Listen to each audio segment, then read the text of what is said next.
বাংলাদেশের ইতিহাসে 53 বছরের ইতিহাসে এরকম একটি সুন্দর প্রোগ্রাম কখনো কেউ দেখেনি। যে কালকে আমার বিশ্বাস যে প্রায় কোটি মানুষের সমাগম হয়ে যাবে ইনশাআল্লাহ। আসসালামু আলাইকুম দর্শক, আপনারা দেখছেন আলহেরা জেটিভির সাথে রয়েছে আমি হুসাইন মাহমুদ।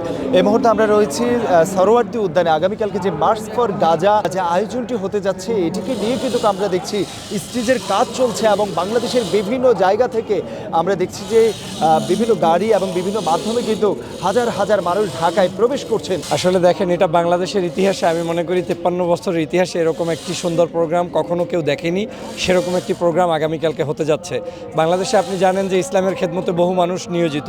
এদেশে বিভিন্ন দলের মাধ্যমে হচ্ছে, ইসলামিক অর্গানাইজেশনের মাধ্যমে হচ্ছে, তাবলিগের মাধ্যমে হচ্ছে, পীর মাশায়েখদের মাধ্যমে হচ্ছে, আবার কওমি আলিয়ার মাধ্যমে হচ্ছে। এই সব শ্রেণীর মানুষরা আগামীকালকে উপস্থিত হবে। এটা বাংলাদেশের ইতিহাসে একটা ঐক্যের মহামিলন হবে এবং এটা এ কারণেই হয়েছে যে মুসলমান আমরা একজন আরেকজনের সাথে রক্তের ভাই।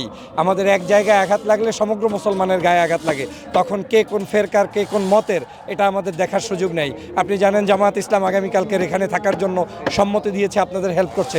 ইসলামী আন্দোলন বাংলাদেশ চরমনার পীর সাহেবের পক্ষ থেকে আছে, হেফাজতে ইসলাম, পীর মাশায়েখদের বিভিন্ন সংগঠন, এরপরে আপনার আহলে হাদিস, এরপরে কওমি ঘরানার, আলিয়া ঘরানার, সবাই মিলে ডক্টর মিজানুর রহমান আজহারি, শায়েখ আহমদুল্লাহর মতো বিশিষ্ট ব্যক্তিবর্গ, এরপরে আমাদের সম্পাদক, আমাদের সকলের প্রিয় সাংবাদিক ডক্টর মাহমুদুর রহমানের মতো মানুষরা যখন একই মঞ্চে দাঁড়াবে, এই মানুষগুলোর একটি মহামিলনে রূপান্তরিত হবে এবং আমরা এখান থেকে একটা আওয়াজ তুলব।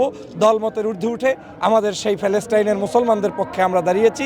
আমরা আওয়াজ তুলতে চাই। হয়তো এই আওয়াজে অনেক বড় উপকার হবে না, কিন্তু এই আওয়াজটা সারা পৃথিবীর মুসলমানদের কানে পৌঁছে যাক যে মুসলমান আঘাতপ্রাপ্ত হলে তার পাশে আমাদেরকে দাঁড়াতে হয়। তেমনই একটা প্রোগ্রাম কালকে হবে এবং আপনি নিশ্চিত থাকেন এই মাঠ নয়, শুধু ঢাকার অলিগলি কোনো জায়গায় আর কালকে জায়গা পাবেন না, সমস্ত জায়গায়। তবে আমরা কিন্তু ইতিমধ্যেই আপনারা জানেন যে শায়েখ আহমদুল্লাহ সহ আমাদের যারা নেতৃস্থানীয় ব্যক্তিবর্গ রয়েছে তারা কিছু নির্দেশনা দিয়েছে, সেটা আমরা ফলো করব এবং এই সরকারকে আমরা সহযোগিতা করছি বিদায়ী আমরা কিন্তু এই জায়গাটাকে বাছাই করেছি।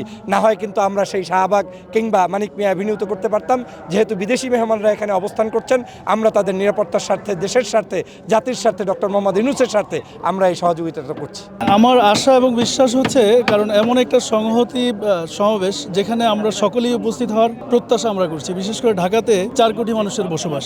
সেই ক্ষেত্রে আমি যদি আশা করি, এটা কম হবে না যে কালকে আমার বিশ্বাস যে প্রায় কোটি মানুষের সমাগম হয়ে যাবে ইনশাআল্লাহ। এটা ইতিমধ্যে আপনারা দেখেছেন, এটা দল মত নির্বিশেষে সকল ঘরানার লোকদের একটা বড় সংহতি সমাবেশ সেখানে হবে, যেটা ইতিপূর্বে বাংলাদেশে হয়েছে কিনা আমি জানি না। সকল ধর্ম, গোত্র, বর্ণ সব মানুষের একটা সম্মেলন, যেখান থেকে আমরা একটা মঞ্চ থেকে সকলে সম্মিলিতভাবে অন্যায়ের প্রতিবাদ আমরা করতে চাই এবং গাজার মুসলমানদের পক্ষে আমরা যা আছি সেটা বিশ্ববাসীকে দেখাতে চাই, জানাতে চাই। আপনারা ইতিমধ্যে জেনেছেন আগামীকালকের এই সংহতি সমাবেশের সভাপতিত্ব করবেন জাতীয় মসজিদ বাইতুল মোকাররমের মুহতারাম খতিব মুফতি আব্দুল মালিক সাহেব হাফিজাহুল্লাহ। এর মধ্যে উল্লেখযোগ্য যারা আরও উপস্থিত থাকবেন, শায়েখ আহমদুল্লাহ, মৌলানা মামুনুল হক, মৌলানা মিজানুর রহমান আজহারি সহ জামাত ইসলাম, ইসলামী আন্দোলন বাংলাদেশ খেলাফত মজলিস, জমিয়তুল ইসলাম, শুধু এগুলো না, এর বাইরেও অনেক বড় বড় যারা দল সংগঠন পরিচালনা করেন সকল ব্যক্তিরা এখন উপস্থিত থাকবেন। ইতিমধ্যে আমাদের ছাত্র সংগঠনের দায়িত্বশীলরা তারাও বিবৃতি দিয়েছেন। বৈষম্য বিরোধী ছাত্র আন্দোলন সার্জিস হাসানাত আবদুল্লাহ সহ অনেকে সংহতি জানিয়েছেন, এর সাথে একত্রতা পোষণ করেছেন। সকলে আশা করে উপস্থিত থাকবেন।